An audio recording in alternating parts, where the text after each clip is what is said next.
இன்றைக்கி நம்ம பார்க்க போகிறது ஒரு மிளகாய் ரெசிபி தான் பார்க்க போகிறோம். இதுக்கு வந்து முட்டை கிடையாது, ஜெல்லி பவுடர் கிடையாது, தேங்காய் பால் கிடையாது.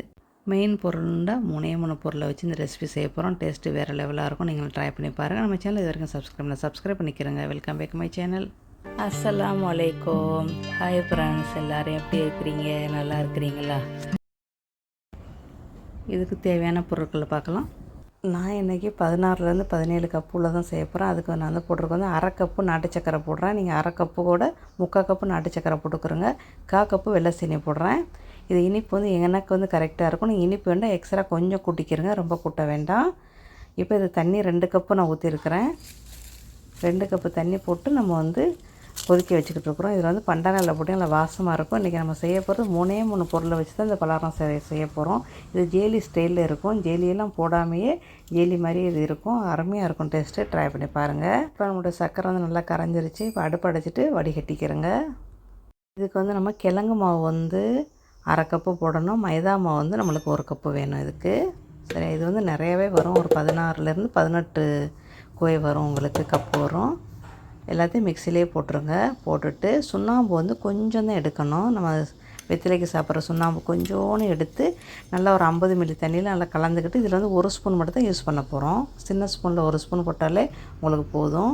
இப்போ நம்ம வந்து சர்க்கரையை வந்து கரைச்சி வச்சுருக்கிறோம்ல சுடுதண்ணியில், அதில் ஊற்றுங்க. அது 2 கப்பு ஊற்றியாச்சு. இந்த சுண்ணாம்பு தண்ணி வந்து கொஞ்சம் போடுங்க, அவ்வளோதான். அதுக்கப்புறம் தண்ணி இன்னும் 1 கப்பு போடணும். மொத்தம் நம்ம போட்டிருக்கிற மாவுக்கு வந்து மொத்தம் 3 கப்பு தண்ணி போட்டிருக்குறோம் கணக்குன்னு பார்த்தீங்கன்னா. ஓகேயா? 1 கப்பு மாவு மைதா மாவு, அரை கப்பு கிழங்கு மாவுக்கு நம்ம வந்து 3 கப்பு தண்ணி போட்டிருக்குறோம். கருப்பட்டி காய்ச்சலில் நாட்டு சர்க்கரை காய்ச்சலில் 2 கப்பு போட்டோம்.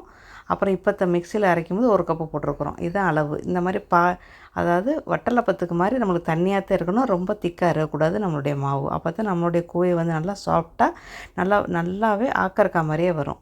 இன்றைக்கி இந்த குட்டி குட்டி கப்பில் வந்து தான் நான் வந்து ஊற்ற போகிறேன். இந்த குட்டி கப்பை வந்து நம்ம எண்ணெயை தடவி லேசாக ஆவியில் வச்சு எடுத்து வச்சுக்கிறணும்.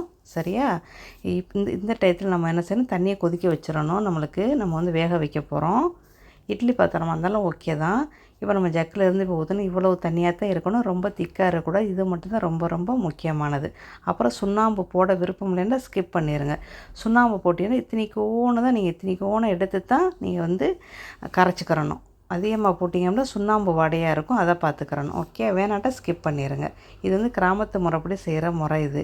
அப்புறம் தண்ணி கொதிச்சுக்கிட்டு இருக்கையிலே இந்த ட்ரையை வச்சு நீங்கள் நம்ம வந்து வச்சுருக்கிற கப்பை ஃபுல்லாக மேலே வச்சு 15லேருந்து 20 நிமிஷம் நீங்கள் ஆவியில் வேக வச்சுருங்க. துணியை வந்து எதுக்கு சுற்றி வச்சுருக்கேன் நான் மூடியில், அப்போ தான் தண்ணி அதில் வடியும். அதனால் துணியை சுற்றி வச்சா அந்த தண்ணி வடியாமல் நம்மளுக்கு பலகாரம் வந்து சூப்பராகவே கிடைக்கும். அதுக்கு தான் இப்போ கரெக்டாக 15லேருந்து 20 நிமிஷம் ஆயிடுச்சு. இப்போ அடுப்பு அடைச்சி ஒரு 10 நிமிஷம் அதில் இருக்கட்டும். அதுக்கப்புறம் எடுங்க. இப்போ வெள்ளை கோகோனட்டை எடுத்து உப்பு போட்டு நல்லா மிக்ஸ் பண்ணி ஆவியில் வந்து வேக வச்சுக்கிறோங்க. ஒரு 5 நிமிஷம் 5 நிமிஷமோ ஒரு 3 நிமிஷமோ வேக வச்சுக்கிறோங்க. இப்போ இந்த குவையிலெல்லாம் நல்லா ஆறின பிறகு நீங்கள் எடுத்தீங்க அப்படின்னா கையில் உங்களுக்கு ஒட்டாது. உங்களுக்கு சுட இருக்கும்போது விரலை வச்சு பார்த்தீங்கன்னா உங்களுக்கு ஒட்டும். இப்போ நம்ம வச்சு பார்த்தோம்னா நம்மளுக்கு வந்து ஒட்டாது. சரியா? அதான் வித்தியாசம், வேறு ஒன்றுமே இல்லை. 15லேருந்து 20 நிமிஷம் உங்களுக்கு போதும் வேகிறதுக்கு. இது வந்து வாழை இலை நான் எடுத்து வச்சுருக்கிறேன். குச்சி எடுத்து வச்சுக்கிறேங்க. இல்லை ஒரு சின்ன ஸ்பூன் எடுத்து ஒரு சின்ன கத்தி எடுத்திங்கன்னா உங்களுக்கு சூப்பராகவே வந்துடும். அவ்வளோதான், முடிஞ்சிருச்சு. இதுக்கு நம்ம வந்து கொக்கனட்டை நம்ம வந்து ஆவியில் வச்சுருக்கிறோம்னா அந்த கொக்கனட்டை வந்து நம்ம மேலே போட்டு அப்படியே சாப்பிட்லாம்.